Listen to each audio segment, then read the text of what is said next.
You're watching CBS News Los Angeles, The Rundown. Hello, I'm Amy Johnson. Here's a look at our top stories. Police have arrested a man accused of shooting and killing a security guard in Hawthorne. Happened around 2 a.m. on Rosecrans and Limoli outside of Fabulous Burgers. Now, the victim was Eddie Mcallister. He was a security guard who had apparently finished his shift and went to pick up some food. 57-year-old was a father of 5 and a grandfather. It is just the unimaginable, but it's now my reality and I have to face it. I still can't really figure out how I'm gonna, I can never pick up the phone and call my dad again. It's another senseless killing. As far as I'm concerned, gun violence has just become like another, health epidemic. Now, police say the shooting happened after a physical altercation in the restaurant's parking lot. The suspect's name hasn't been released yet. Developing news, Governor Newsom says he will not sign a proposed ban on tackle football of kids under 12 years old. The bill passed a legislative committee last week. It would gradually phase out tackle football for kids under the age of 12. Advocates say the ban would protect kids from risk of brain injury. Opponents say it would cut kids off from a source of activity and exercise.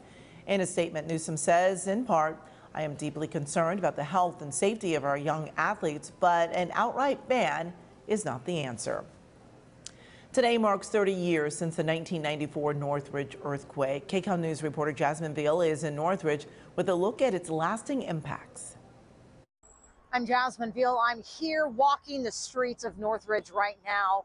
30 years after the Northridge earthquake, that 6.7 quake rocked Southern California, killing 57 people. It happened on this day, January 17th at 4:31 in the morning. And behind me, this is why I'm here. Behind me, you see these relatively new apartments. These are now the Park apartment building here on Reseda. But this right here, this footprint, was where the largest number of people died in one place. This was the Northridge Meadows apartment complex where 16 people were killed when this 3-story building collapsed on itself on that morning as people were sleeping in their beds. Couples found still holding hands, trying to shield themselves from the building and the rubble that had collapsed on top of them.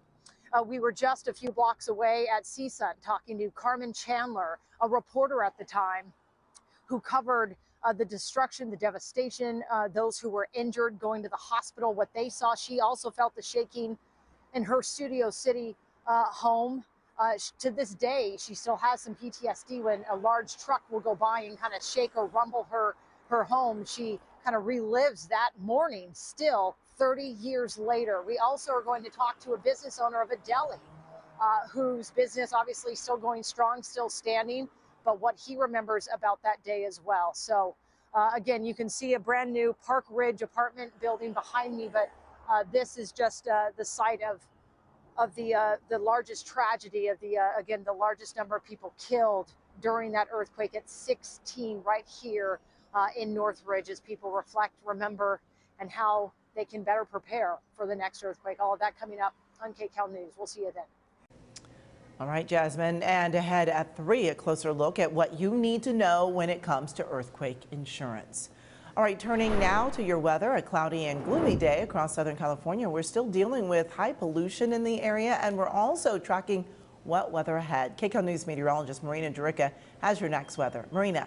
Thanks, Amy. We still have that burning ban in effect, so just make sure that you are cognizant of that. That's all the way through tomorrow. Our air quality alert is throughout the day today and into our Thursday morning as well, and that pretty much encompasses the bulk of our viewing area from Ventura County into LA County, Orange County, and throughout the Inland Empire, and that will extend all the way through tomorrow. Now, visibility has increased since this morning, but it's still not fantastic. We are still anywhere from great visibility in Orange County, so from Long Beach down into Laguna Beach, Santa Ana, Riverside, and Temecula, to then heading into a 5-mile visibility range throughout portions of the Inland Empire from Chino up into Claremont. You can see from Pasadena into Burbank and downtown LA to only 1.8 visibility mileage in Camarillo, and then the Antelope Valley a little bit better, especially as you head up towards Lancaster. So it's a mixed bag out there as to who Metro still is dealing with that thick fog,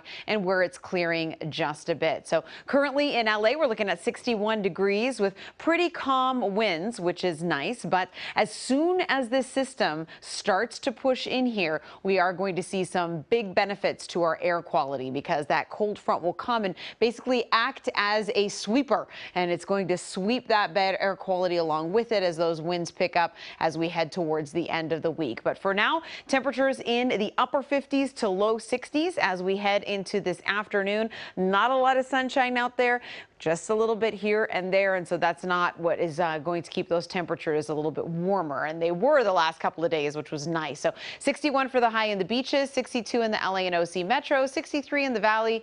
We're looking at 65 in the Inland Empire, 62 in the high desert, and 52 in the mountains today. And then here are where things get a little bit different. Tomorrow we'll probably see just a touch more of sunshine than we have over the last 24 hours. And then Friday, those clouds will start to increase overnight Friday into Saturday. We get a series of storm doors open to us as we head into the upcoming weekend and start of the week next week, with a chance for rain on Saturday, Sunday, and the best chance of rain actually holding off until Monday. So get the umbrellas ready. The good news is it's a sweeper system, so it's going to allow for our air quality to improve substantially. Amy?